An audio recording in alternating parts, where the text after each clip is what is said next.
नमस्ते। आज एक ऐसी चीज के बारे में बात करते हैं जो सुनने में अभी भी थोड़ी साइंस फिक्शन जैसी लगती है। सोचिए, अगर बच्चे मां के गर्भ में नहीं बल्कि लैब में पैदा हों। इमेजिन करो, एक ऐसी दुनिया जहां बर्थ पूरी तरह से लैब में हो रहा है। एक बर्थ सेंटर है जहां हजारों ट्रांसपेरेंट पॉड्स में बेबीज ग्रो कर रहे हैं।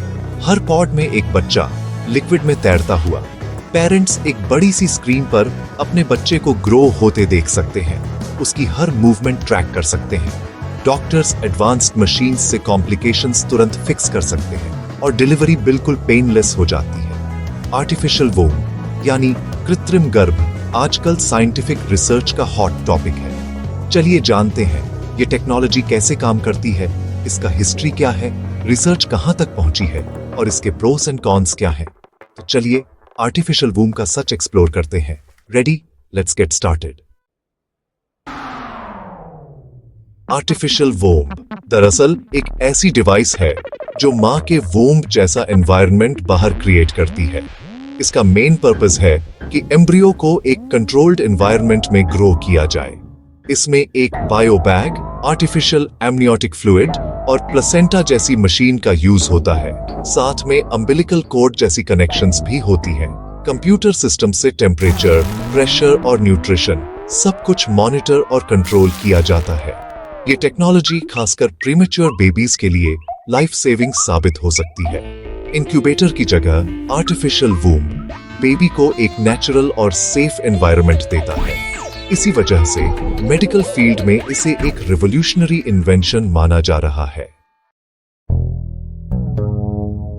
आर्टिफिशियल वोम का कॉन्सेप्ट सबसे पहले 1924 में जेबीएस हल्डेन ने दिया था।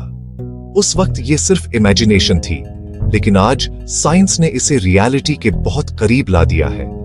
2017 में फिलाडेल्फिया के साइंटिस्ट्स ने बायो बैग में प्रीमैच्योर लैम्ब्स को ग्रो किया था। ये प्रूफ था कि लैब में एक मैमल को डेवलप किया जा सकता है। फिर 2023 में इजराइल के साइंटिस्ट्स ने माउस एम्ब्रियो को बिना मां के सिर्फ लैब में ग्रो कर दिया। अब ये रिसर्च ह्यूमन एम्ब्रियो पर भी एक्सपेरिमेंट्स की पॉसिबिलिटीज खोल रही है।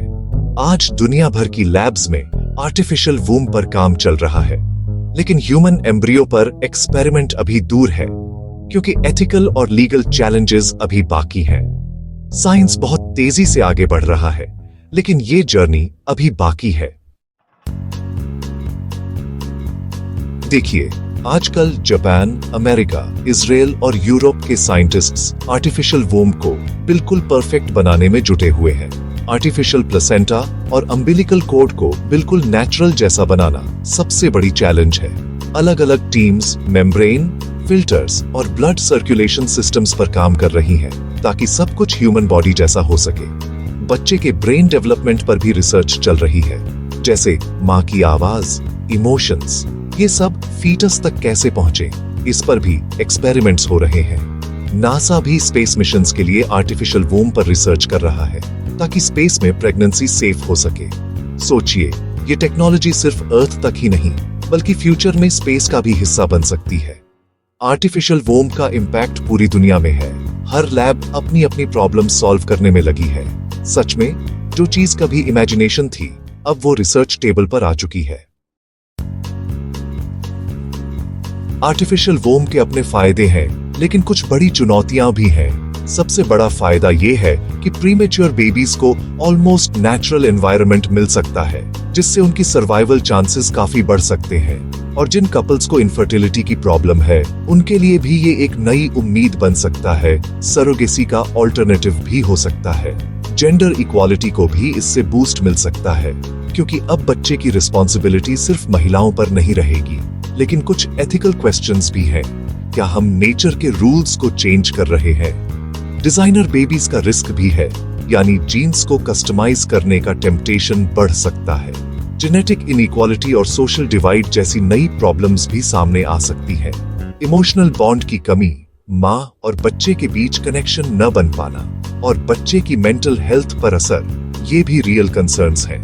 और क्या लैब में पैदा हुए बच्चे इमोशनली एडजस्ट कर पाएंगे? इसका जवाब अभी किसी के पास नहीं है। जब तक इन सवालों के जवाब नहीं मिलते, टेक्नोलॉजी को आगे बढ़ाना थोड़ा रिस्की हो सकता है। एक्सपर्ट्स का मानना है कि अगले 10-15 सालों में प्रीमैच्योर बच्चों के लिए आर्टिफिशियल वूम्ब आ सकता है, लेकिन पूरा एम्ब्रियो लैब में ग्रो करना अभी काफी दूर है, शायद 2040 या 2050 तक। उससे पहले हमें लीगल, एथिकल और सोशल गाइडलाइंस बनानी होंगी। कौन इसका इस्तेमाल करेगा, बच्चे के राइट्स क्या होंगे और मां कौन मानी जाएगी, ये सब सवाल अभी बाकी हैं। आर्टिफिशियल वूम्ब हमारे परिवार, रिश्तों और पूरे सोसाइटी की डेफिनेशन बदल सकता है। ये सिर्फ साइंटिस्ट्स का डिसीजन नहीं होगा, इसमें सोसाइटी की भी बड़ी भूमिका होगी। तो जब ये टेक्नोलॉजी आएगी, क्या हम सच में रेडी होंगे?